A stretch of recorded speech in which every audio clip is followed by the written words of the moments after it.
Hi, hi, everyone. Welcome to our little talk that is going to be about manufacturing and production, physical things, making physical things that go with games. I am Dora. I will be your moderator. I know very little about this topic, which is very exciting for me. And ideal? Bad? We'll find out.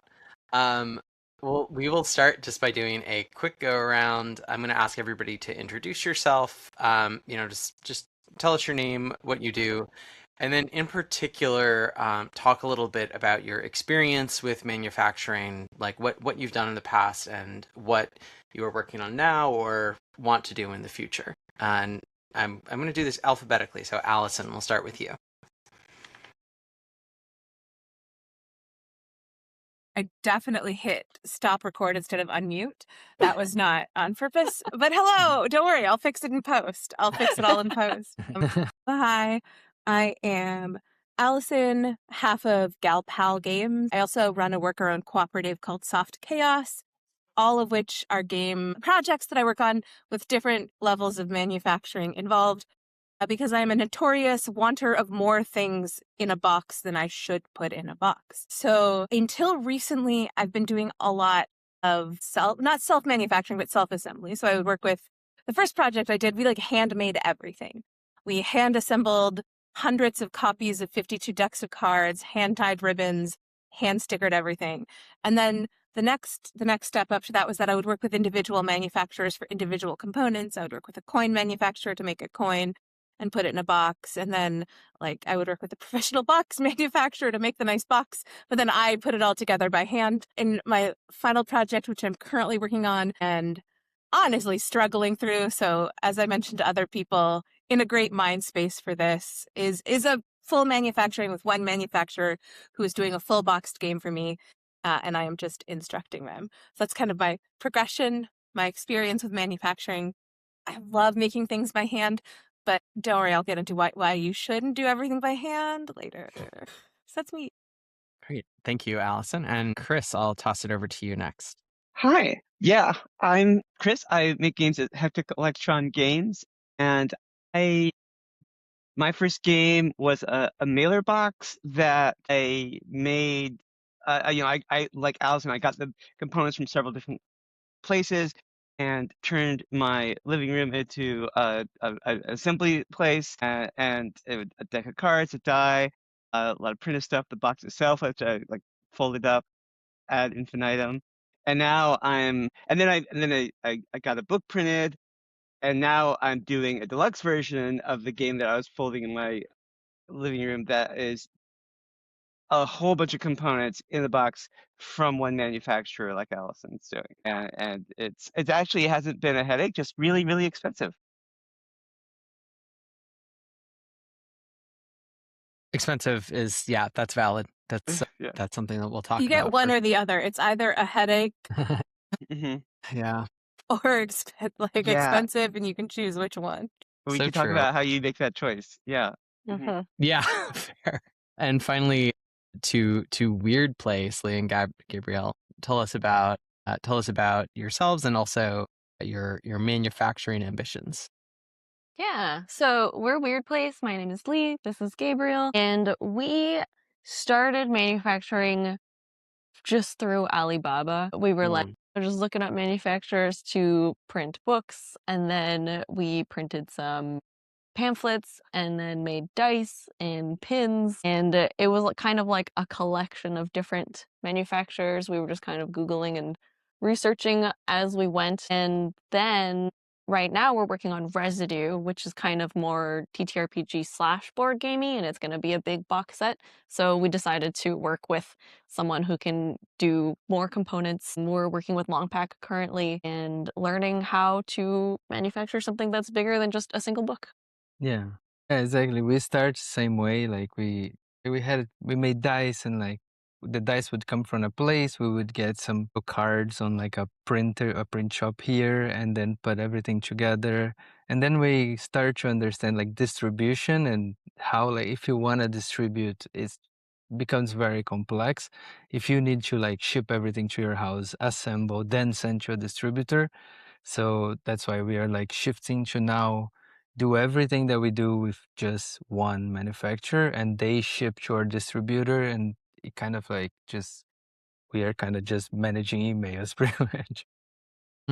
That's really interesting, and I think I'm going to want to come back to that because I think there's clearly a very strong through line between your three experiences and how you're approaching manufacturing, which is very interesting. But I want to start with something a little bit more basic, and I think what Lee and Gabriel just said is a good segue into it, which is that, and this is I can ask this sort of in character, right? So if I in a month decided I wanted to add physical components to a game of mine, what I would do is ask Allison, and in actuality. But if I didn't have that option, or if I wanted to do that in public in a panel, I really wouldn't know what to do, right? Like I wouldn't know what to sit down and search for online. I wouldn't know who to contact. When you're at the start of a process and you need to build something new, like something that you haven't built before, what is the process? How do you figure out how to begin doing that? And what are the steps you take from there?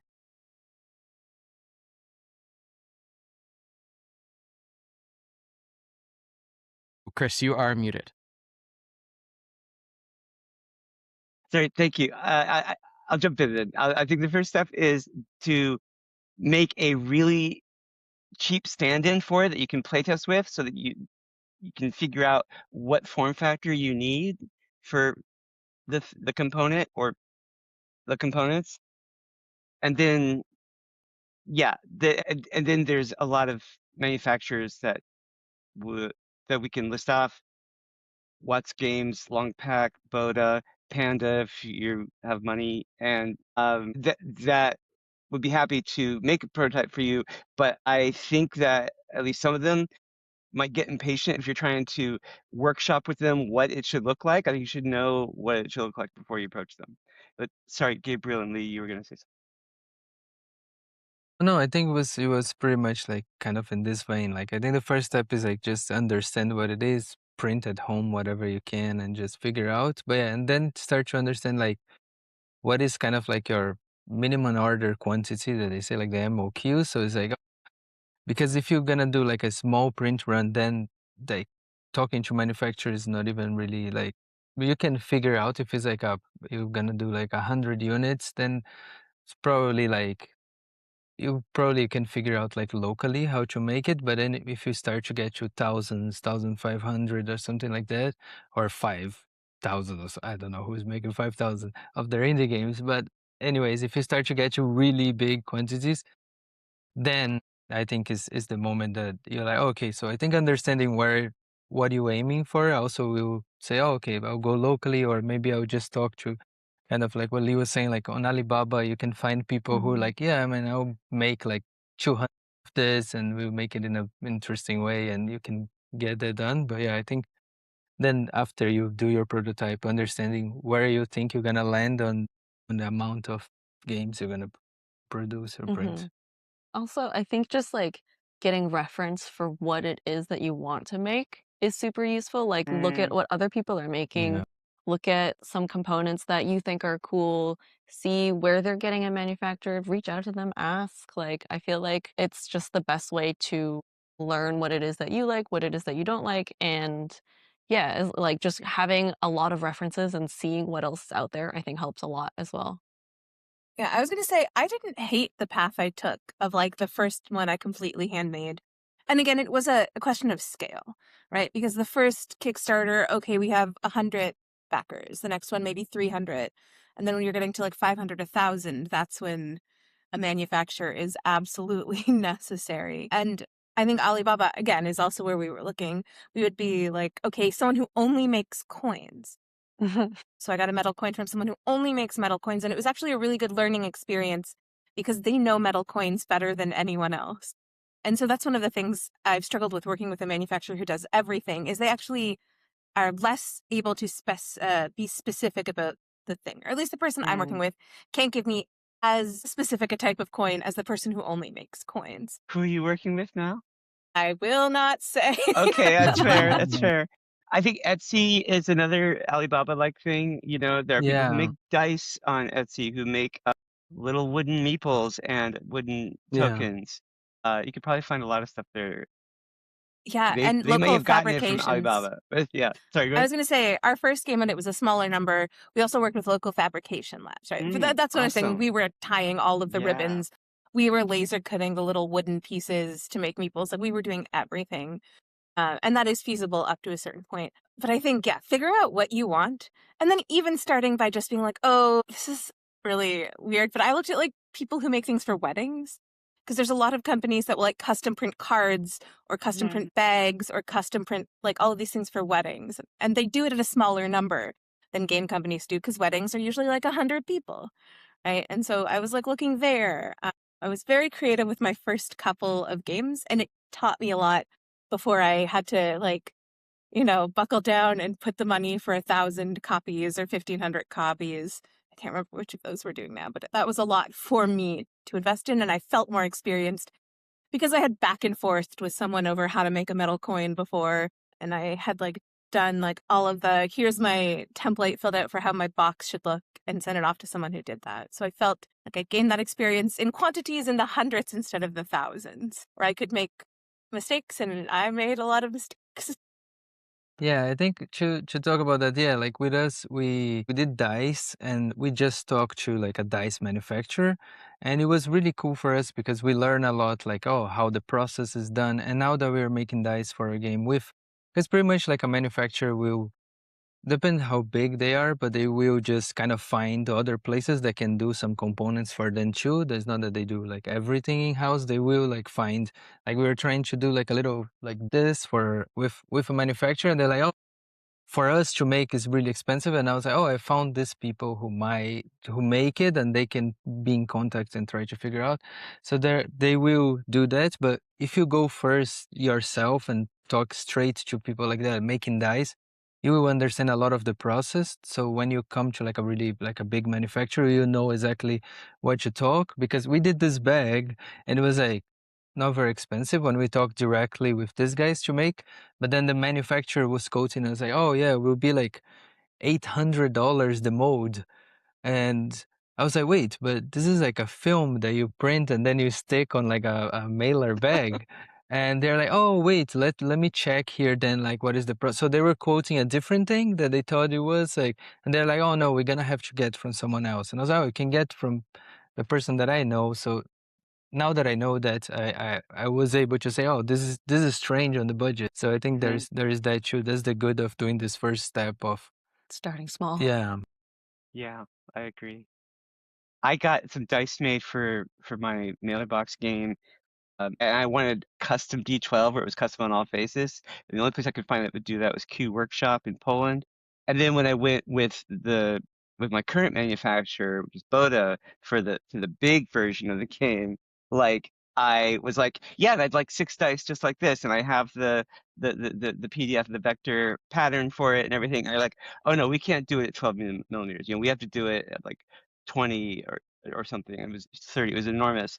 I was like, I have the dice. I know it can be done. And they were like, well, can you send us photos? And I did. And it took them a while, but they were like, oh, yeah, we can do that. We can do that. Fine. And they did. But I had to actually know that it could be done. And I had to actually show them photos with scale. Like, these are the dice. Please do it. And fortunately, they were able to pull it out. They I had think, problems with their subcontractor. So, sorry, go ahead. no, I was going to say, I think something that has come up with me as well that both of you said is sometimes it is like advocating for yourself or having the knowledge. And again, this is my first time dealing with a manufacturer who does everything. But because you have worked with someone who like is specific in like a tiny component of your game, the big manufacturer might be like, no, that can't be done. And you're like, no, I've seen it done. I know it can be done. And so having that knowledge helps a lot, especially if you're a notorious too much stuff in one box person who's not using the same stuff that they're used to, right? Like specific tokens or cards or meatball shapes. When you're asking for something custom or unique or a little different, knowing is, and I know through trial and error, and it sounds like a lot of people here also know through trial and error and reaching out, which is great. Definitely. Yeah, when we did our dice, like our file was like the eyes of the bear, because it's like little bear dice, but the eyes were too small on the vector, and they didn't mention to us. But when we printed all eyes, the ink didn't went inside, so we had to print, to like hand paint all like I think 600 dice Not by hand. every single one, but yeah, yeah, but we like did but have a to pretty fix big, yeah. like probably 50% Yeah. of the batch. Wow. So, But you now, know, yeah, it was like something that we learned. their little eyes were like they are hand painted now. Now Yeah, you get to because call them bespoke dice. yeah. Yeah. Yeah. But like now I know exactly, like I would never forget the size of like that I need to print on a dice. That is, yeah, experience is a good teacher. And unfortunately, yeah, bad manufacturing is a good teacher. I wanted to like I wanted to actually zoom in on something very specific, because something that we've mentioned several times now that somebody with no background might not be familiar with is Alibaba. Could folks just talk about like what is Alibaba and how do you use it? I think it's basically just like a online marketplace of a bunch of different manufacturers located in China that have like a way to reach out to them, essentially. It's kind of like Facebook Marketplace, but for manufacturers. And so you'll find anything there. Like there's some people who just do book printing, some people who just do cards, coins, dice, like anything that you can think of manufactured, you can search it up there and then talk to these manufacturers directly, Yeah. basically. And like they have also, Alibaba has a lot of like ways of like going about, because they have like Alibaba guarantee or verify. There is like factories that they actually verified before. So there is ways of going through like the factories and trying to find a place that you feel comfortable, that you like it. So yeah, and you can find out their certificates. You can kind of like navigate there. It's kind of like visiting the factories and stuff. Like usually even Alibaba now is doing like videos of inside the factory, so you can kind of like navigate it through it and try to find a place, like some manufacturer that you like, or you can see like other people who work with. So yeah, it's kind of like a big marketplace there. Yeah. And there's reviews and people post photos of their products and stuff. So yeah, it's I will made say, manufacturing. can be intimidating for your first time getting on there. I got so stressed. It's a But lot. going back to our like that first game that all of us hand assembled, one of the pluses about that is that there are some things I'll specify. I'm based in Canada, so there are some things that I can get manufactured locally at a price that like makes it so my game isn't $700. It's ridiculous. We might talk about how I've not made money on anything I've boxed yet because I like break even every time because I just want to keep adding more and more cool things, and specific things cost a lot of money. Breaking even's pretty good. Thank you. My poor artists. I want to say I pay all artists a fair wage, but in case things like become breakout successes, I also include a royalty clause. And one artist was like, "So about that?" And I'm like, "Never. Like we're never making a profit on this." How to price things we might talk about later too. That's wild. But you're able to, when I went to Alibaba, you could like say what you wanted and put it out, and people could contact you and be like, "Oh, we do this. Here's a list of the past clients we've worked with. Here's our reviews." And then you could get, often I work with a local co-op printer in Montreal for like printed materials because they have a quick turnaround time. I know they're local. Their prices are reasonable. But there is no one local. I could have gotten like a metal coin cast in at a price that I could put in my box. So I'd be like, "Hello, Alibaba, I want a metal coin of about this dimension. Come find me." And then you'd get like messages from factories that would be able to do that and tell you what their prices were. Yeah, again, show you the reviews, past clients, all this stuff that helps you make an informed decision. But I really liked being able to get some things locally, some things from there, and then put it all together into one aesthetic box. I think so. The topic of price came up a few times in that conversation, and I think that is something that as a neophyte, as somebody who has not done a lot of manufacturing myself, this would be the thing that scared me the most, right? Like, and I think we can talk about it at both ends, but I think I'm thinking mostly of what do I charge at the end of the process? You know, if I'm looking at something, how do I know if I'm going to have to charge $80 or like $100 or $50 I in have been order told, to?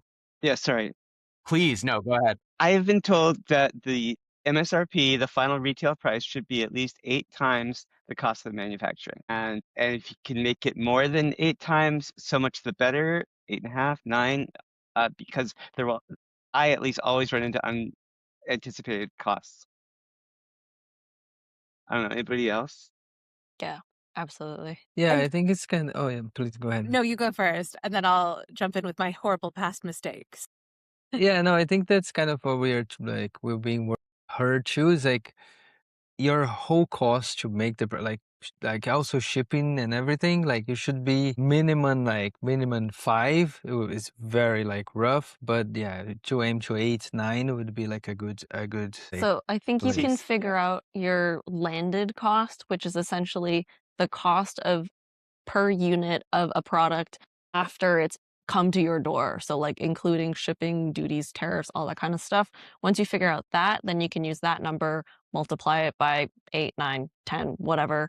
And that's kind of a good guideline for what your MSRP should be. Yeah, because a good thing to think too is that the MSRP, it's kind of like the ideal word where you're selling like on your website and they're buying from you. But if you are going to stores and things like that, they will want like at least 45% discount. So that will become like your selling price. And if you have a distributor, they will take a cut too. So that might sound like, oh wow, 10 times more, but actually like there will be a lot of like on your MSRP, that will be like the price on the store that will get your game, or and the distributor if you're working with one. So like it's a really good base, like 9, 10.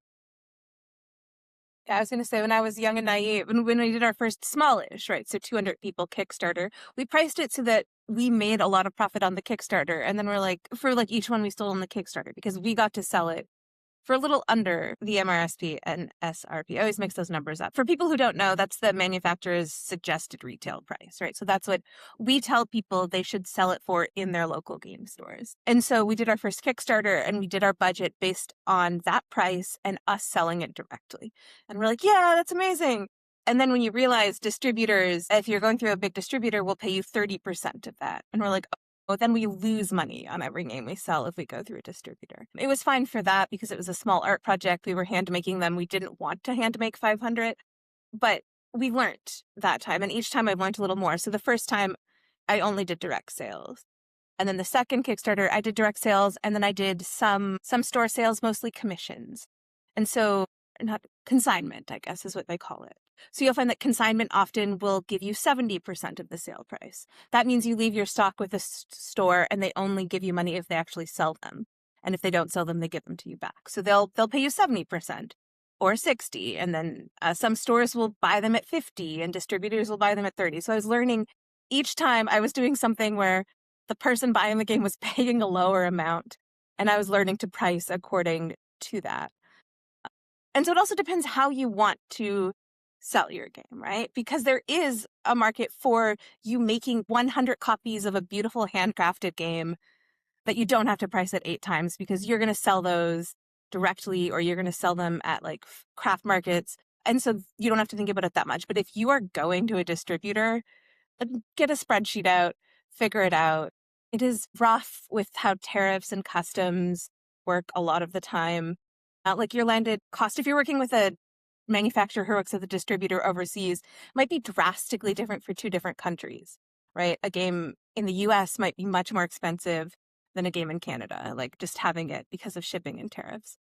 So it's really complicated. Just make sure you're not losing money per game. That's my shocking, groundbreaking advice.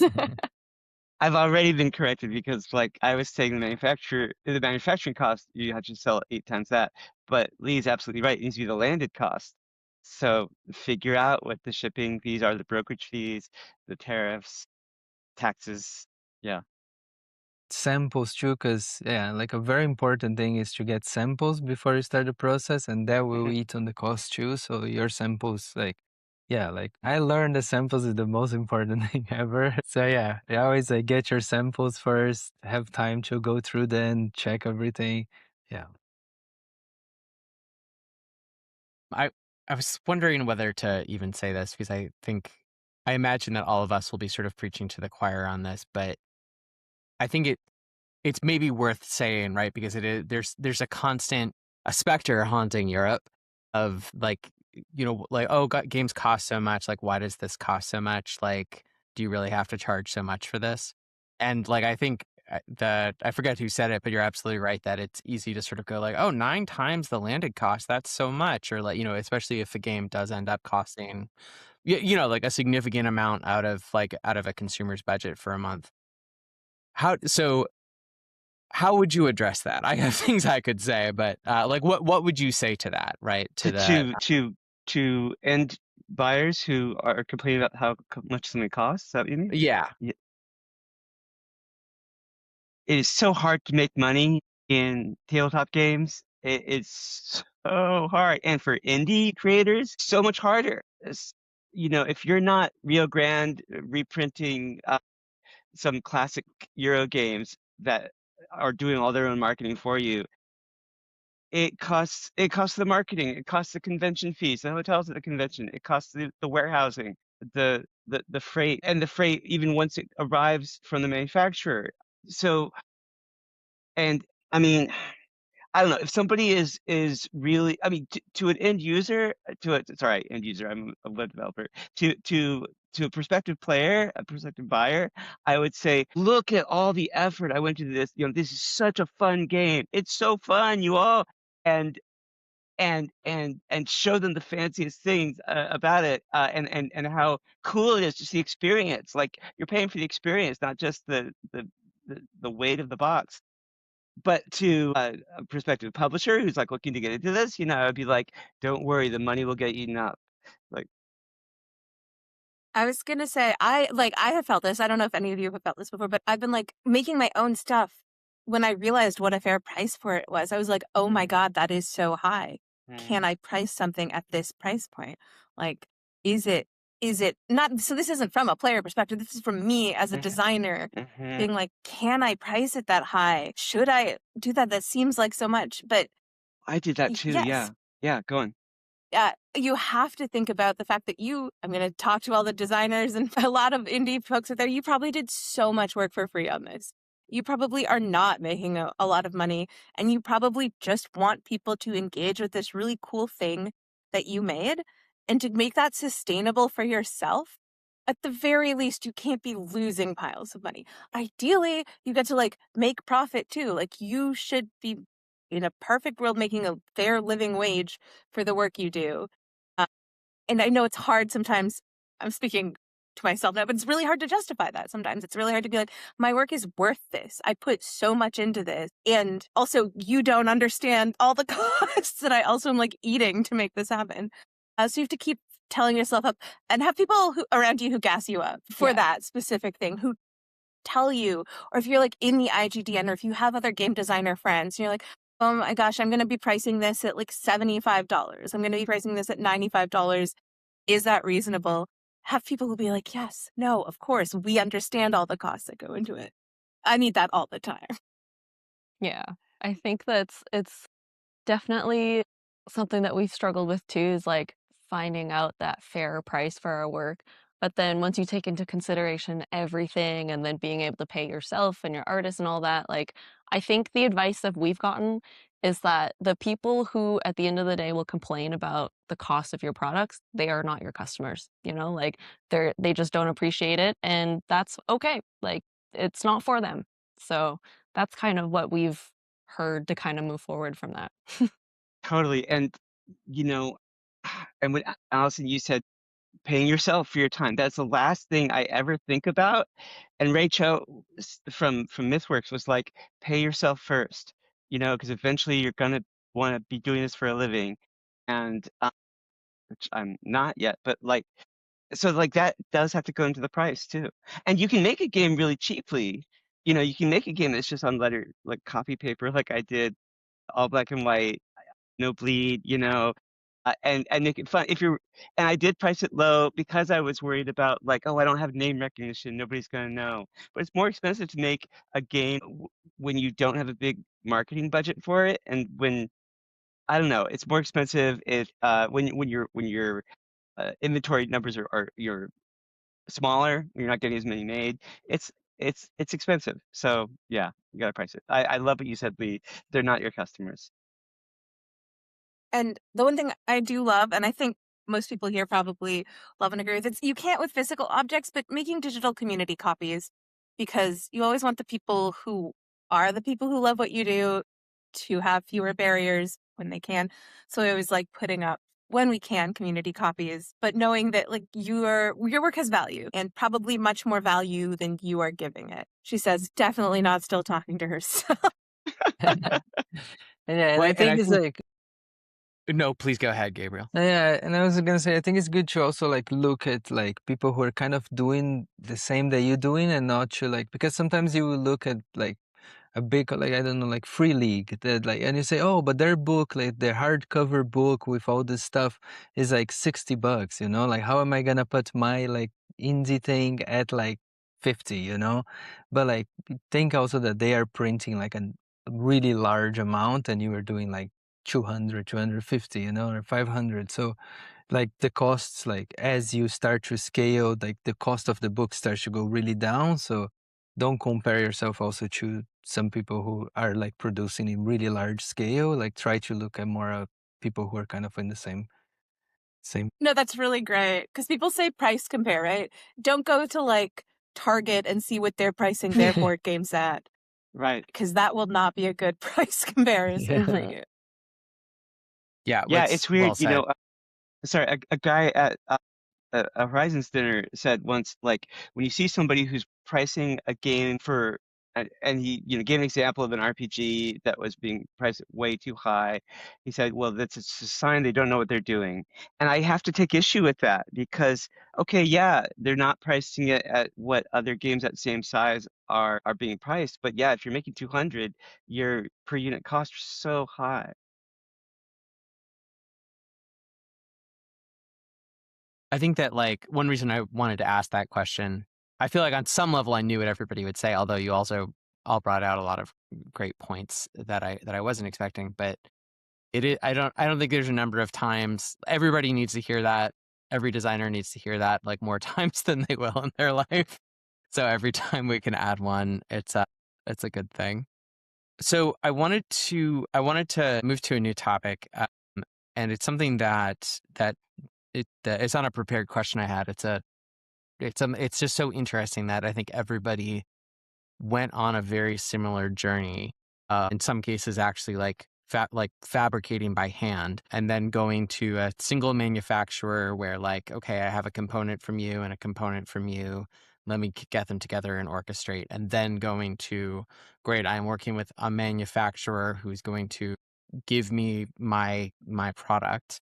That is that's just such a it's so that's such a clear pattern in everybody's work, and I want to interrogate why, right? So like what are the advantages and disadvantages of, in particular, like the sort of working with single component manufacturers and orchestrating versus the working with a single manufacturer who does everything, and why have you all moved in that direction over time?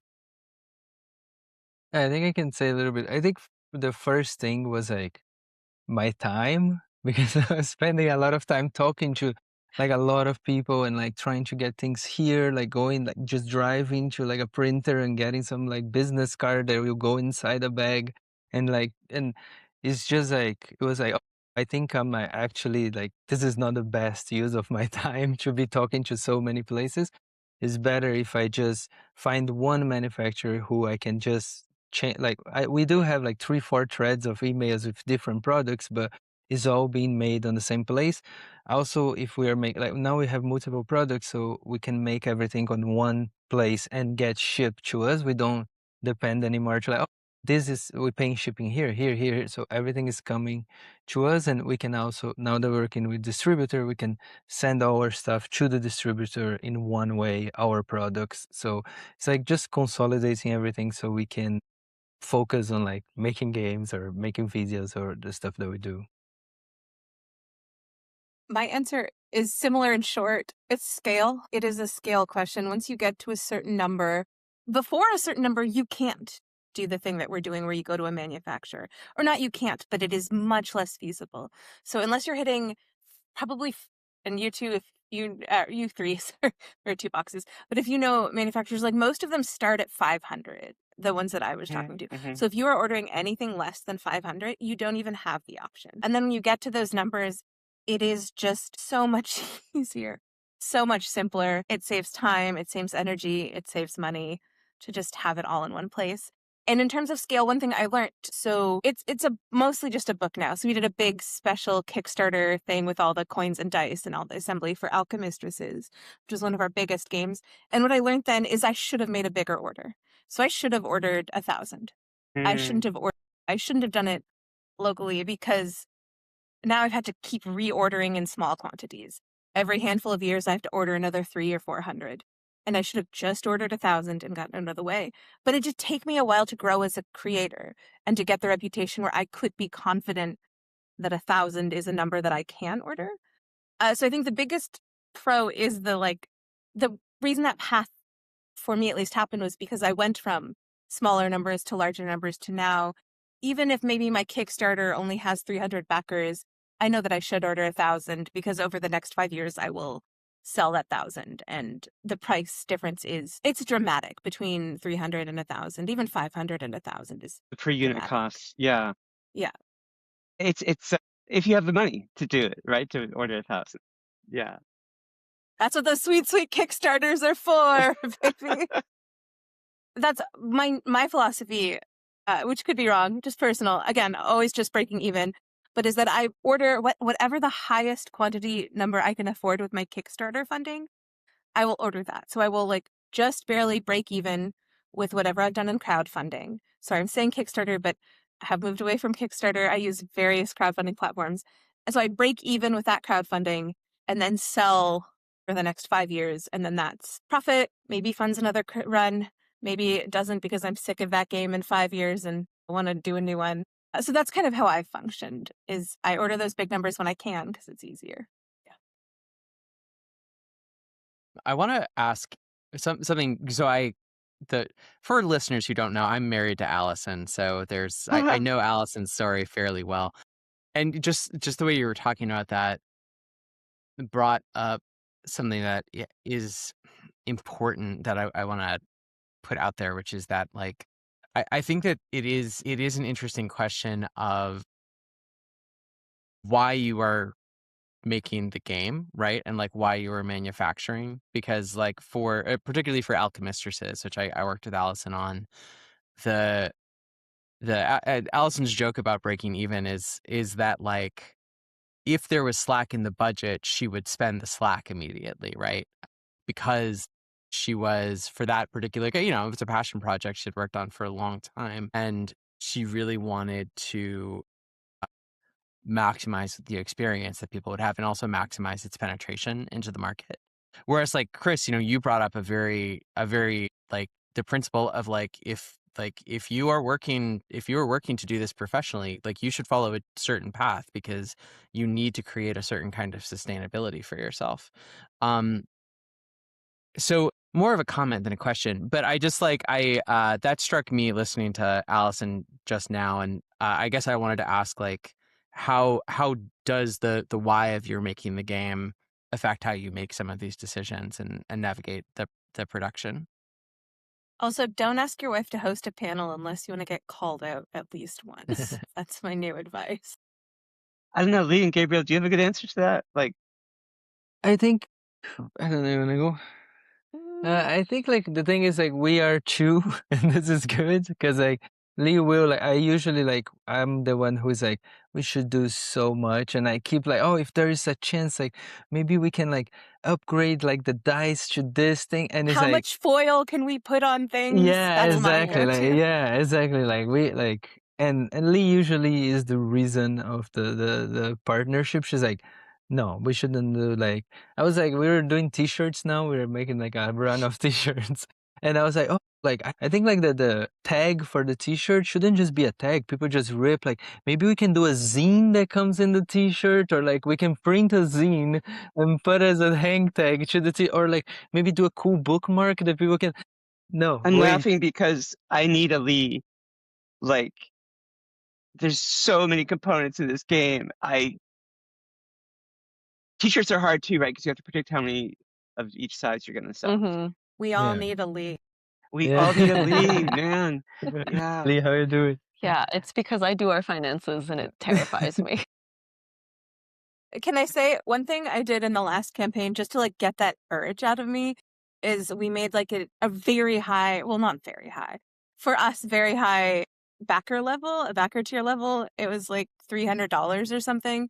And at that level, we hand make a game for these people, for whoever backed it. We like limited it to 10, but my co-designer and I are literally like hand mining crystals on the side of roads to turn into tokens and like doing woodwork. She's leather binding the books by hand, the rule books, like that's.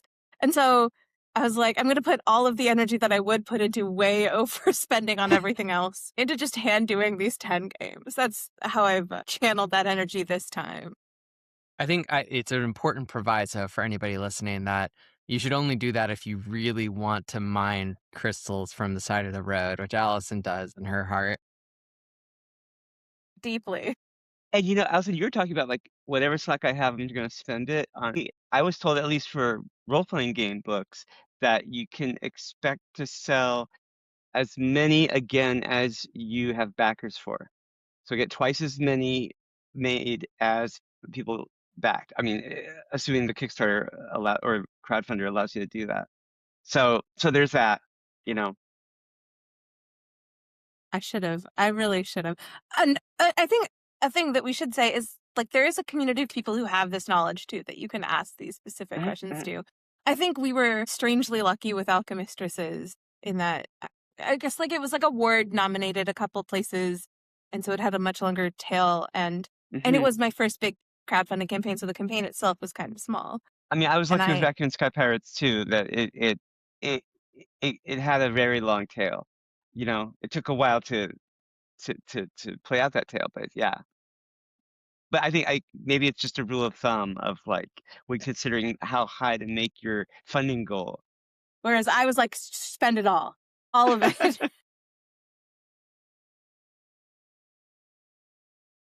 Awesome. So one question, we've already touched on a lot of things relevant to this question, and maybe some of them will come up again, and that's fine. But one lens that I think can be very helpful, especially for people who are starting out, is what are the pitfalls to avoid, right? So I'm curious, and again, we've already heard some. But what are mistakes you've made or lessons you've had to learn the hard way as you've been, building out manufacturing knowledge? And what would you advise people to not do or do differently?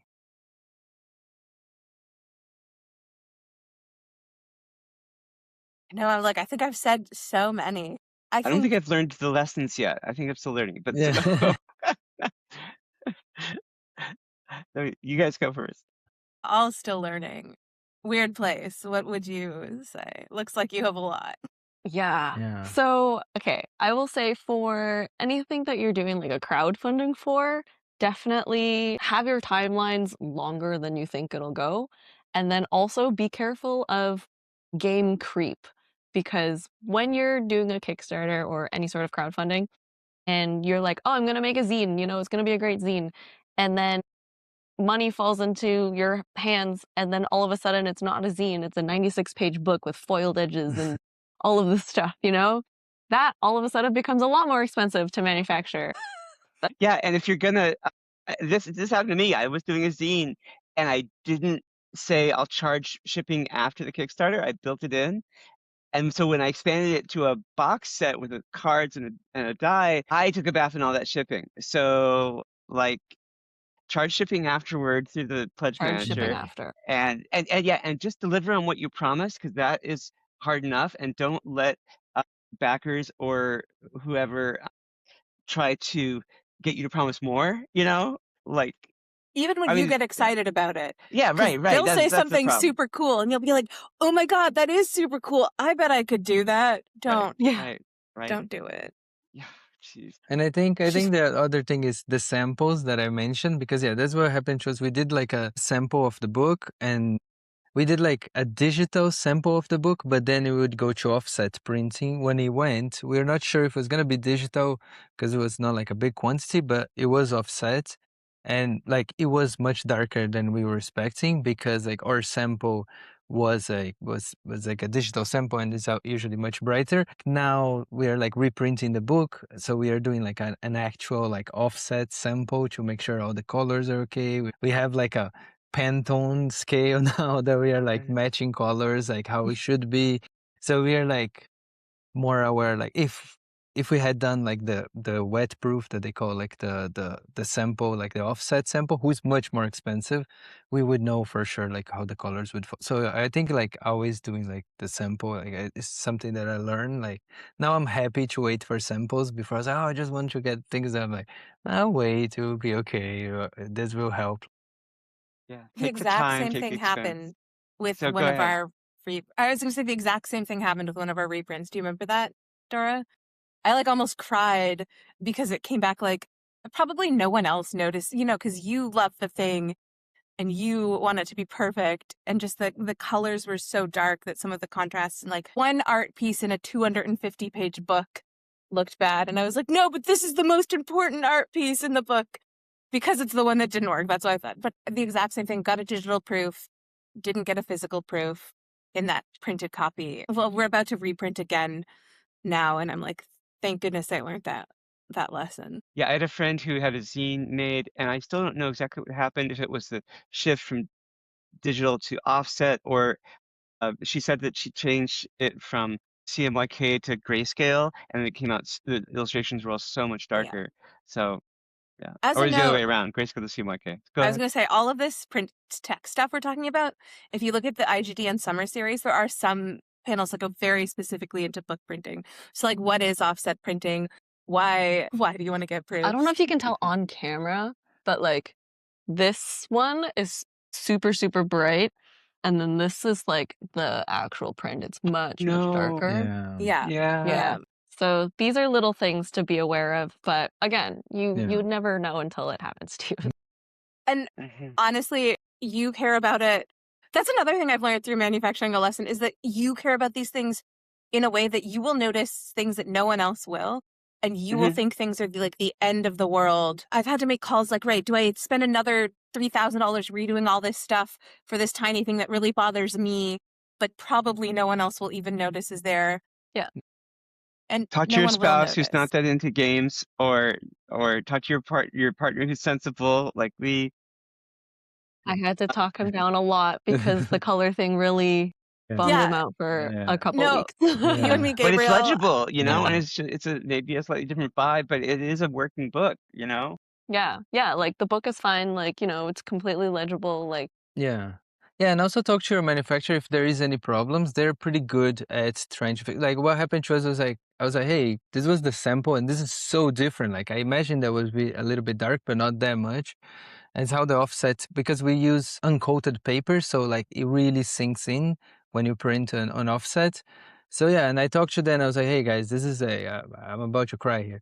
And they're like, oh, let's figure out, like let's figure out a way. And we did like a little zine with those pages that are missing, like that I think like the colors are a bit bad. And we made like a little like simple booklet and they print on digital and we like ship it with the game to everybody. So like you do have those pages, but and it was at no extra cost. They just did it for us. They're like, yeah, it's fine. We'll print and it was a 12-page thing. Yeah. And for physical components, not a book really, but for physical components, manufacturers like Pantone matching system colors. They like to have a number. The 3-digit numbers are a lot more probable that they'll be able to reproduce them than Pantone 4-digit numbers.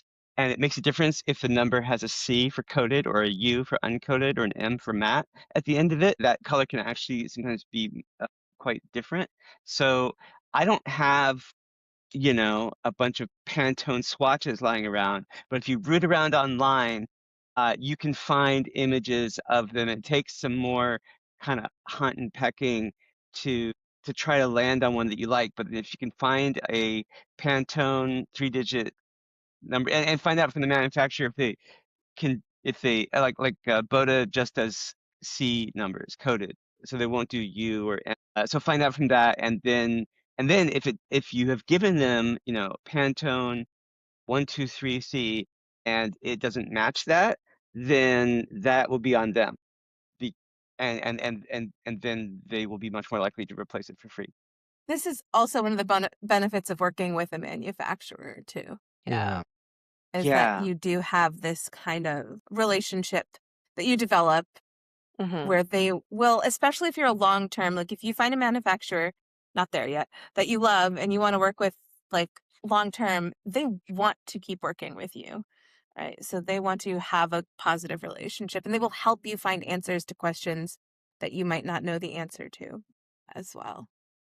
Yeah, another Yeah. thing that I thought about too is like also it's good to like check like if you're making a lot of components and stuff, also check with them what they already like have modes for, because God, everything that you yes. want to do differently will require a mode, and that's a big cost. So like sometimes like we were like doing like a wooden meeple, and they're like, oh, if you want to have like a cone, we have like the cone. It's easy for us to make like this shape and that shape. So we're like, oh, okay, let's figure out like we wanted to do a cone, and it was like it was pointy, and they're like it's kind of dangerous, but we have a mode of something similar.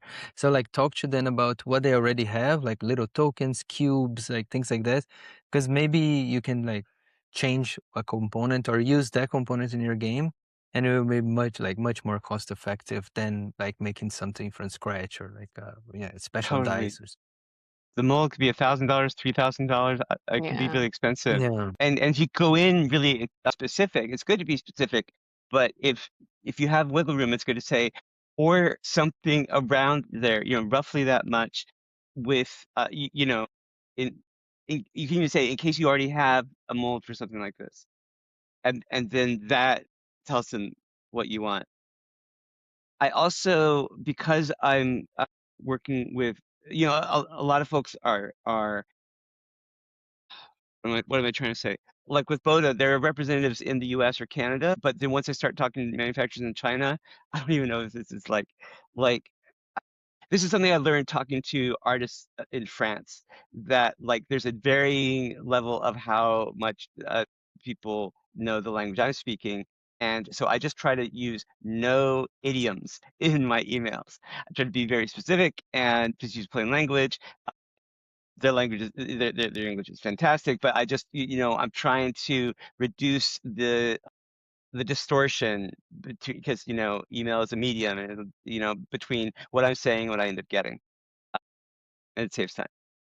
Yeah, absolutely. We try and like attach images that like have arrows and Uh-huh. little Yes. Yes. annotations and everything, like Right. be as specific as possible so that there are the least amount of like misunderstandings as possible. Mm-hmm. Yeah. Mm-hmm. Yeah, and I think like there's that should like it's good to try to find you start to like talk to like usually we would talk to 3-4 manufacturers, and then you start to get quotes. Like that's the ideal way, talk to a bunch of people always. And it's good to like see and feel like who gets your project, who understand what you're doing, because we talk like our game is like very specific. It's like a full black and white game. Already like they were sending quotes with color. I'm like, no, we don't need to use color on anything. Like we don't need to print in like colors. It is black and white. Everything's black and white. So like as you talk to these manufacturers and get your quote, get a feeling for who like really gets your project. We are working with Longpack, and like we talked to a lot of places, but they were like everything that I would say that, oh yeah, I get it. I'm like, I need to do a metal meeple, but it needs to have imperfections because a recreation of a meeple from like the 1st century, and they're like, yeah, sure, we'll like send it the 3D model, we'll figure out. So and other people are like, wait, what? Like we can find I heard someone that. who like gets it. Sorry, I've heard that Yeah, can really depend, regardless of the company, on which representative you get. yeah, Yeah. I've heard that as But well. yeah, Yeah. and I don't have control over that, so yeah, but find some someone they really get they get like the of the game, and it's easy to talk. Yeah, I think that's one of the lessons. I did not. So when I was sourcing for this manufacturer, I was saying who could do 500, like which companies will go as low as 500, because I was not confident enough in the project that we would need to make 1,000 order. We did end up making 1,000 order, and I'm like, oh no, I should have looked more widely, and I should have done exactly what you're saying and found someone who like felt the vibe, not just someone who told me they Mm. could do what I was asking, Yeah. but someone who like I knew understood it, or I had that feeling with. And I think like the manufacturer I'm working with probably isn't the right one for me, but might be for a different project, right? And so I think, yeah, that's a really important piece of advice. Yeah. And Yeah. one last thing I was going to say, I don't know if this is as applicable to the bigger manufacturers, but since we just like sourced our first print run on Alibaba, we didn't really QC any of the products when it came. So if you are working with like a smaller manufacturer, maybe definitely QC some stuff. We did definitely send one of our backers a book that had no foiling on the cover. It was just blank and very terrifying looking. And we've found some copies as well that have like a lot of like little mishaps and stuff. So yeah, Yeah. QC the products as well. So what would QCing it look like? Well, for us, Like just because we ordering one did, for yourself, or yeah. yeah, it's just to go over and see like, does the foiling line up with the eyes? Like the one copy that we sent out, like this is all scratched up now, but it didn't even have the foiling on there. Like it was just black. So like individually Yeah. check each project. yeah, product just as check you each send them out, one, yeah. see that it passes. Like does it look Yeah, like it's but supposed to? Like Yeah. when you get a palette of them, just sort of spot check Go through, yeah. through the. Yeah. Okay. Yeah. Because that was the dice true. We made the dice like, and like the product was just gonna be released like I don't know 6 months after. So we got all the dice first. It was the first thing to arrive, and we're like, oh cool, the dice arrive on a box. We're like, okay. We like look at them, cool, and then later we look at them and the eyes were kind of like messed up, most of them. So we're like, oh damn, if we had spot this like right away, we had opened the box and check all the dice and make sure separate the ones who are good, who are bad, and then contact them. We might be able to like figure out Yeah. something with them, but because it had passed so much time, like it was. Yeah, It was but I think this That's is gonna- less of a thing with bigger manufacturers because I think they Yeah. have like QC teams Yeah. and quality assurance at the end of the pipelines. I was going to say, if you end up getting your games shipped to a warehouse and not to your home or office, then that's harder. You know, you gotta drive Yeah. out there Yeah. and do You gotta that. trust Yeah. someone else with the QC. And I was gonna Yeah. say we have when I work with the local printer, they send more than you order, but they have a pretty high fail rate. So you like have to go through each one individually and be like, all right, what's wrong with this one? What's wrong with this one? What's wrong with this one? And you have to check them all. So that's great advice, especially if you're the one assembling them. Yeah. You can't if someone else is assembling them, but you just trust. And well, you are, if you're at the scale I'm at, you are your own customer service department too. So you'll deal with it when Yeah. someone gets a mistake. Right. Chrys, since you brought up warehousing, that's something that I just know I find very intimidating as somebody who's not really in manufacturing. So could you just talk? I know it's a huge topic, but just talk briefly about like how you go about looking for warehousing, like what kind of I mean, arrangement. I don't know. Like you know, I didn't do warehousing for my first game. I'm doing it now for a book, but it's a tabletop role-playing game. It's not a boxed game. And Plus One EXP is doing the warehousing and fulfillment for that, and they're great. There are other companies that I think do box games as well as books, like Studio 2 Publishing and Quartermaster Direct, and those are consolidators, so they sell to distributors. They're not distributors, but they will do warehousing also. Also, the IGDN will warehouse a small Yes. number of your books. Shout out. So if you're Yeah, an and IGDN Indie member- Press Revolution, I think will do it. Yeah. They're mostly role-playing games, but yeah. I will say that also if you are working with a manufacturer, our manufacturer has a distributor associated with them. So be sure to like look at reviews. But like our manufacturer is like, we'll just pass it off to this building next door to us and they'll deal with your distribution. Well, that's nice. Oh, I know. That's one of the main reasons I was like, this feels so stressless. But you got to be at a certain print run or Yes. to a product run to do that. Yeah. I got like 1,500 made of my book, and so I was like, I'm gonna get a warehouse for that. Yeah, I will say that. So I can't remember if we did 1,000 or 1,500 of this last game, but the manufacturer comes with free warehousing for 1 year for that game. So like whatever, not distribution. So you have to contract someone to distribute, but they'll just hold all of your 1,500 games for you for 1 year for free. I definitely don't want it to be moving around too many copies too many times. So I like a warehouse that is also the fulfillment company, like the distributor, or Yes. Yeah. I I don't was know. like, I've been using distributor, but fulfillment company. Yeah, right. It's like right. There's a fulfillment company that's like fulfilling direct orders that you get through your website or through their storefront if you don't have a storefront website. And then there's consolidators who sell to distributors, distributors who sell to retailers, retailers who sell to direct customers, and all of them sell to the ones lower down on the list. But Yeah, and consolidators are great for indie games because distributors and stores will buy will get to buy just one or two copies of each of the things that are in their catalog, as opposed to if you're selling directly to a distributor, they might have to buy more to justify the cost. Or to directly to a retailer, certainly they might have to buy more. That is to say, for you to justify the cost of paying for the shipping. I will And also, also, I'm going to do one more IGDN shout out, but Yeah. this is, so because this is the IGDN Summer Series, I'm going to assume a lot of people listening to this are members of the IGDN, but they work to sell, to pitch your games to ACD, which is a consolidator distributor. I don't know. I think they're a distributor. I think they're Is distributor, yeah. All right, perfect. Because they will sell smaller pallets to like local game shops who can order smaller numbers from them. But they will take your game to ACD days and show it off for you, which is really useful. And that's the reason that we've had to panic reorder Alchemistresses a couple of times. Because they're like, oh no, we said we had more copies than we did. Because I was like, oh, we have as many copies as you want, and I didn't expect them to want a lot of like. I was like, no one's gonna want hundreds of copies. And I'm like, ah. But that is something, yeah, you can do as well through the IGDN. Do you have something to add, Gabriel?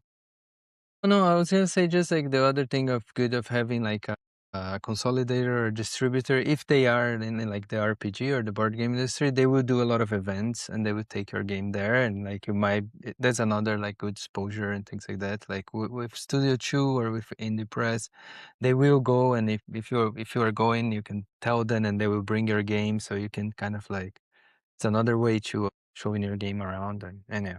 That's another good part of the having a consolidator. Just Little like all just great. I'm like, not exactly manufacturing information, but a way for you to not have to pay warehouse fees, which is in itself manufacturing advice. That was the thing I was most afraid of, honestly. I was like, before Dora and I moved recently, we were in a very tiny space when we were doing Alchemistresses. And I was like, if I end up with hundreds of like copies of the game, is it just my living room now? Is my living room just where all of my games live and I don't get to live in my living room anymore? The answer was yes. For a short period of time, that is what happened. But thinking about the physical space your stuff takes up is not inconsequential, especially when you're doing those first couple runs that might be in the hundreds and you are doing them in your own living space. Yeah, you can do it. You know, it's not so bad. Yeah. I think if you're doing under 500 copies, or at least like we did books and we had 500 copies sitting the in our first living one, yeah. room for half a year. So Yeah. it's doable. Totally doable. Yeah. When you get to the scale where you need that room back, then warehousing's there. Then it starts to make sense for warehouse. Embrace that gonzo indie spirit, everybody. Yeah. But talk to your partner. Make sure you have a Lee in your And life. your Yeah. roommates. Yes, yeah. your roommates. Yeah, Yes. don't just have boxes. Hey everybody, without telling no your more. Unfortunately, no more living room for us. You should be so lucky to have a living room. Yeah. You should be so lucky. Thank your lucky stars. You have a living room. So we're gonna close out with a. I guess you could call it a little game, a little activity. And this was, I have to give credit. This was entirely conceived by one Allison Cole. We're gonna play a fun game just to spark a little additional conversation called "Should I Put It in the Box?"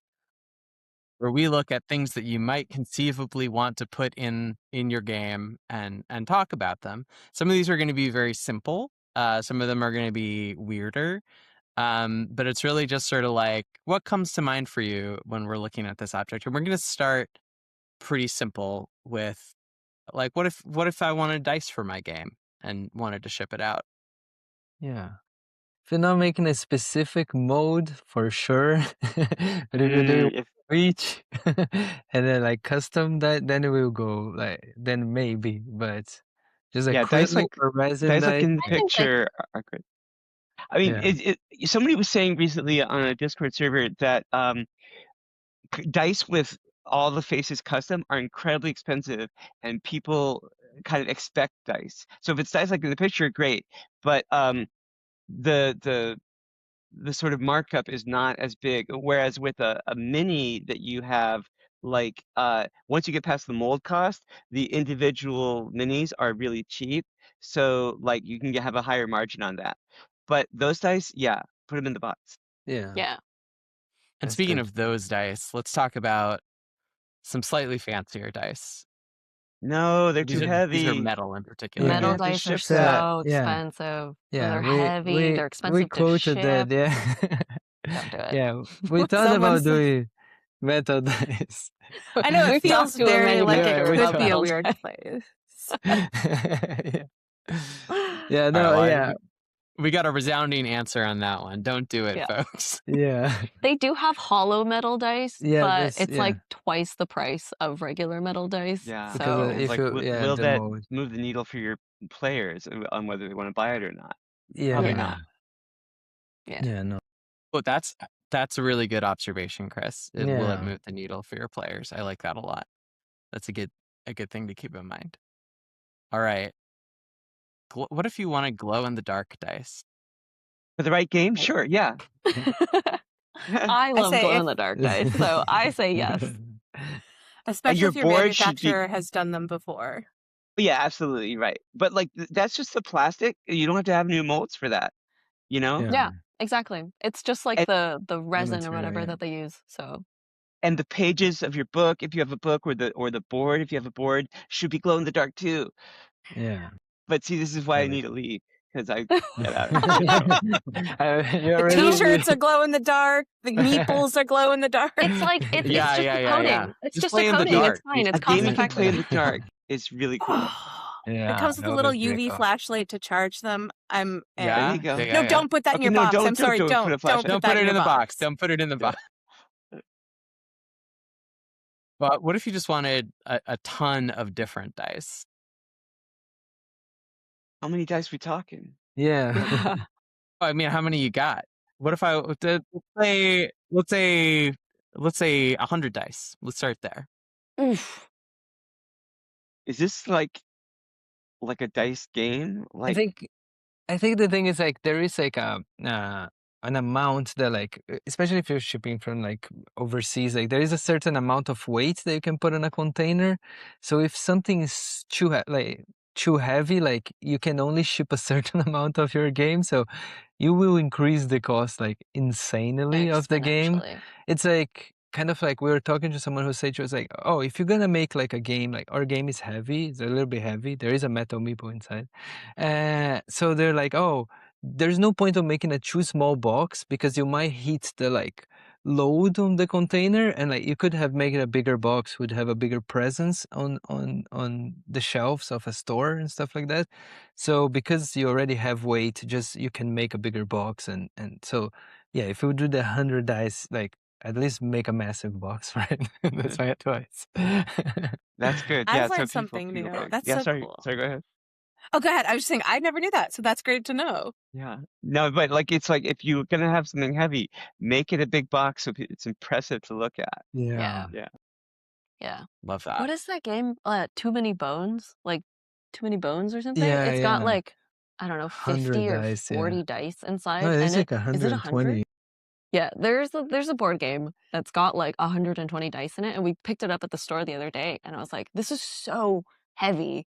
And like the box is not that big. I feel like the Yeah. box could be bigger, and it's also insanely expensive. Yeah. Probably because they had to ship it. Yeah, the Bunch dice is not the even picture. that well, they're custom dice, I think, but they're not as expensive probably as shipping. But yeah, so shipping is a Yeah. concern No. for sure. What hasn't come yet so far for me is that the cost of shipping the game we're manufacturing is like 3 or 4 times the cost of manufacturing the game, like including tariffs right now. The cost Shipping of like bringing it in is Yeah. 3 Whoa. times. Okay. Yeah. Okay. Sorry. Anyway, I'm getting heart palpitations. Let's not think about, because those Yeah, are that's fair. inconsistent. Let's continue. Let's the move on game to of- our next slide, which is tarot cards. Which I think we've at least done playing cards, maybe not tarot cards. Yeah, tarot cards gonna be bigger. But they're I'm cool. I gonna say go put them with- in the box. I think, Yeah, I I was think gonna say they're my cool. experience is, especially anything that's like a tarot is a standard card size. Yeah. Anything Yeah. that's a standard card size, Yeah. you put that in Yeah. that box. Yeah. Yeah. Standard card size. Yeah. And I have to say the other end of make a really big box with great presence on the shelf is if you can make a game that's just cards, you can make it so small that it makes a lot more sense for the retailer to get it. Like this is why so many friendly local game stores are just trading card games, collectible card games like Magic, because they can have so many on a very limited amount of shelf space, and they have to think a lot about how much money they're making per square foot of their store. So if you can make a game that is just cards, retailers will be a lot more likely to go for it. Of course, your price point will be lower. Yeah. Right. There's something I really like about this is a very much matter of personal taste, but there's something I really like about complex gameplay coming out of a small package. Yeah, that's great. Which is just there's something pleasing about that. Before the Queen does that, you know, Yep, it's beautiful. yeah, for sure. Yeah. We played a great. Never mind. No time. Allison, what's the name of the Yeah. tarot game we played? We'll just shout out the name. The puzzle Yeah. game. I'll look it up. It's a Rita Great. Orlov Mist of Light, I think. I know the designer, not the name. But yeah. Light in the Mist. That's Light what it in the was. Mist. There you got it. Perfect. It's Look a it whole up. It's puzzle great. game that has a huge number of puzzles that you form by pulling out certain specified tarot cards No time. and placing them together. All right. It's a great game, very innovative. Let's keep going. If you want a little treasure chest. Like how much value is it adding, you know? If it's a plastic Playmobil treasure chest, it might not really come off looking that great. It's very hard to do gold color without using actual gold. Like gold coins, metal coins are often looking sort of brassy. So I don't know. I guess it's like what job is it doing in the game? Yeah, I think if it's like you have like just regular tokens for like everything, and then you have like, oh, there is this upgrade. deluxe upgrade set that like is coins, and you know they will be heavy. And it's like, hey man, if you really want like a crazy deluxe thing, we have this box and you can get it. It comes with the treasure chest, the metal coins, everything. Like that's kind of how we made our campaign. We're like, oh, there is like the box, and then there is like an insane crazy. It comes with really fancy dice. It comes with like metal stuff, and if you want, we can make it for you. That's kind of like our approach. Like, so That's no really in the good. regular box, yes in the like special edition. I did play Reiner Knizia's Lord of the Rings game, and there's a Sauron piece that moves closer to you every time things get dark, and it's always heavier than I expect, and that's a really good touch. But it's Yeah. Reiner Knizia; he can do whatever the heck he wants. You know, that game's gonna sell. What were you gonna Yeah. I say, was going to Allison? say another good thing to think of, Gabriel, that touches on that is like if you're running a crowdfunding campaign, you don't have to think about retailer as much. So you can do like some wild stuff at a really high price for a crowdfunding campaign that is not going to go out to retailers. Yeah. That's also a consideration. I'm happy about that because we're also doing like a metal coin for a really high tier, and I just don't want to have to deal with that being in all the boxes. Yeah. Great. All right. Next up, we have a dice tower. I like the dice towers that are flat, that made of come flat. They're cardboard, and you assemble them like with wingspan. Yeah, we have This one thing, here. wow. That's the one that we always use. It's just This like is a cardboard foldable dice tower Yeah, you could Yeah. create great art on it. came flat, Yeah. you know? Yeah. So that, sure. Yeah, like I think stuff like this is really smart because like the main thing that it will like keep your costs low is like if you just use paper and cardboard. So if you just do cards and like a book and like some like foldable like a sheet so for a character that is like a cool dual layer thing, like if you keep on paper the cost will be really low. So yeah, if you make a dice tower like that just foldable and becomes a dice tower, yes. But if this seems massive on a box, like yeah.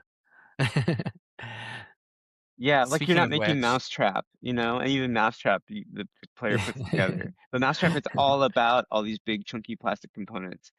Yeah. How Yeah. central can you make? How central can you make this to the gameplay?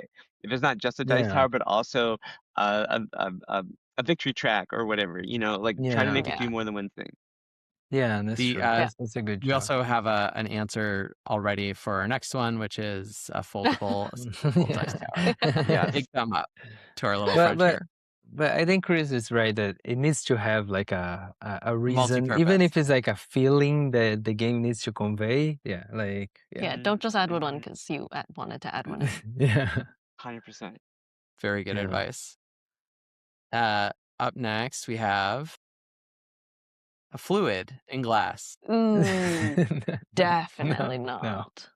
Yeah, This is when Absolutely. Dora was like, what if I put a vampire Yeah. vial in a game? I want to put a vampire vial. This Put was a So- for picture. this exercise. I was not like I really want to ship liquid. Put So a picture of a I- vampire vial in the box. Like, invite players to make their own little vial. They'll be Yes. so Yeah. invested. I have a story for this because with Residue we were like, oh, like we're really trying to like, oh, it's a curated experience. You really have to feel like the metal things and like the dice and we're like we should do candles so people can light a candle and play the game with like the scent that we and we're like, yeah, that's amazing, let's do it. And then we talked to your distributor and they're like, look, if you want to have candles, we need to put on like a thermal thing, like the temperature needs to be right. We cannot just drop on the, so you were gonna have to pay like a special fee to be on like a climate like thing. And we're like, okay, so yeah, we're not making candles. Like, so yeah, like maybe this vial would have to be in a perfect place. So that would like increase Yeah. exponentially the cost. Yeah. So Now I'm good. gonna And bring find up. out. Oh, sorry. I was going to find out from the manufacturer before you run the Kickstarter. Yeah. Yeah. Yeah. Good call. I was going to bring up Rita Orlov again. Has a game. They're like beautiful physical object games, and it does come with a candle because you have to put a candle in a place, light it, and then the shadows it casts actually mechanically interact with the game as you move it. And I'm like, that must have been so hard. It's called the Emerald Flame. The game, if you look at it, it is probably the hardest to manufacture physical component game I have ever seen. But it's really easy for a player to go out and buy a candle. Exactly. So, like, if it doesn't need to be specific size or scent, Yeah. like, just say, now here's where you go get a candle, for 5 I think cents. that is so smart. That is, yeah. And like you said, people become invested then in the ritual and experience of play. Try to make it a feature. I think it can work. Yeah. All right, and up next we have a little whiteboard because you want people to write notes back and forth. No, I would put the whiteboard marker and I would put some like glossy plastic or glossy paper, like glossy heavyweight paper. You can write on and erase on it just like a whiteboard. Yeah. Yeah, they would do a quoting who's just a glossy coating Yeah, it's on just a any coating. paper, yeah. So, And you'll you know, be, yeah. you can turn something you already glossy have. cardstock. Yeah. Mhm. And you have a nice whiteboard and the pen will not be, if you want to put the logo of the game, it will be a bit more expensive, but if you just want one, that's okay. These are all really smart money saving or like like logistical fabrication approaches. I love it. Yeah. You can get All a right, whiteboard, a dry erase pencil that has the eraser on it. So, Yeah. sorry, go ahead. No, that's I wanted people to get the wisdom. Meeples. Yeah. Yeah. Yeah. Your manufacturer Wooden probably already makes these. Yeah. Yeah. Yep. Yeah, they Check have a what bunch of kinds they shapes, have. yeah. Yeah. And yeah, wooden meeple for sure. fancy meeples with Yeah. custom details. You could, you know. Yeah, I think I would say do it like if you can just keep on the shape is better, but if you want to do the silk screen, the print, it will be more expensive because they need to do like a special process. So like we are doing just like the meeple, like on a custom shape, and that's much better than trying to print on the sheet and then cut it. Really smart. But I will say, personally, I love a fancy meeple that's like got a little face and everything. Yeah. It adds a lot to the user experience. Yeah, I'm This getting. is like Lee is not. This is Lee. It's usually your job to be like, no face. You don't need a face.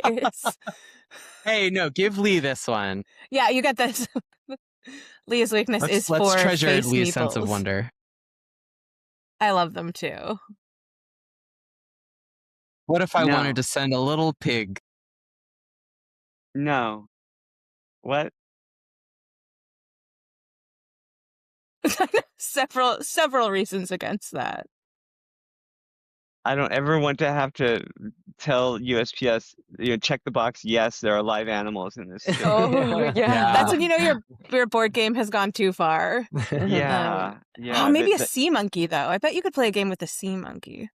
Still too you far. can play though. a great game with a meeple of a sea monkey. Yeah. Yeah, with a little face on it. Oh, Chrys has it figured out. I think this is the last one. Oh, Hey. no, we talked about Mousetrap. We did. I mean, Mousetrap's time may have passed. Like, if you're really clever, maybe you can make the whole game about it. yeah. I think the thing Chrys said earlier was really resonant. Like, are those ridiculous components mechanically? Like, is that the game? Yeah. Are they there for the game? Yeah. And also a good rule of thumb is like, can I not use plastic? And you see like what you can, like if you're gonna do something like, oh, like a mini, can it be just like a wooden meeple? Maybe it's better the wooden meeple. So I don't know. And even That's if kinda it's my wooden philosophy. or paper, the EU has a regulation that's going to force, I think in the fall of this year, where of 2026, where the manufacturer has to plant a tree for every tree that making your game had to cut down. And that will add to your landed cost also. If you want to sell them in the EU. Yeah. Yeah. Which, yeah, I do. Yeah, and I think there's some certifications too, depending like if your game is like for children, like you need to have like all their CE and things like that specify that like CE. is Yeah. is safe for kids. So if you're gonna do like a game and like it's not for kids, it's better if you just like say like, hey, this is a 16 plus game. So if it goes to the EU, they're like, oh, okay, this is not for children, so it's okay. You don't need to get all those certificates. So that's always an option too. And I want to interject a little bit about certifications too. Like if it's got small pieces, then you have to have the little symbol on it that says not for kids of 3 years and Yes, yeah. younger. And also, so my brother used to work for Transfer USA, which certifies that coffee was made ethically and gave the growers a fair price. And then they were trying to get more and more coffees certified with this. Starbucks and came out with their own certification that was made by them, and I don't know how valid that is, so a healthy skepticism of certifications that manufacturers offer is handy. Look for ones that aren't just the industry awarding the industry their own certifications. Look for ones that are independently verified, that are more rigorous, because we get things made in China because it's cheaper. It's cheaper because, among other reasons, it's less environmentally sound, and the workers are not paid nearly as much, and their conditions are not as tightly monitored. So, one of the reasons I went with the manufacturer I did is because within the price range that I could allow for, that I could afford, they had more certifications and ones that seemed, at least one that seemed to be independently monitored. I didn't read the encyclopedia about this, so there's a limit to my knowledge, but a little healthy skepticism of these certifications. It's because the other thing is also the people who make things in China know that people in the U.S., Canada, and Europe really, really want to feel good about the thing that they're paying rock bottom prices for, and so they will cook up a certification that will salve your conscience while you pay Shenzhen prices for getting your game manufactured. So pay more if you can afford it, if the certifications seem to justify it. Thank you. I just wanted to get that in before we ended. No, Yeah, no, it that's makes very sense. helpful. Is this the last one? Oh, it is. This is the end. I thought for sure that. Why did you end up Mousetrap and not the pig, Allison? I'm not hosting this panel. All right. And that is our talk for today. Thank you so much to Allison, to Chrys, Lee, and Gabriel. This was really helpful. I think anybody listening through will find a lot of helpful wisdom and also lots of just small nuggets about particular problems, traps to avoid, clever ideas. So really appreciate it. Thanks, everyone.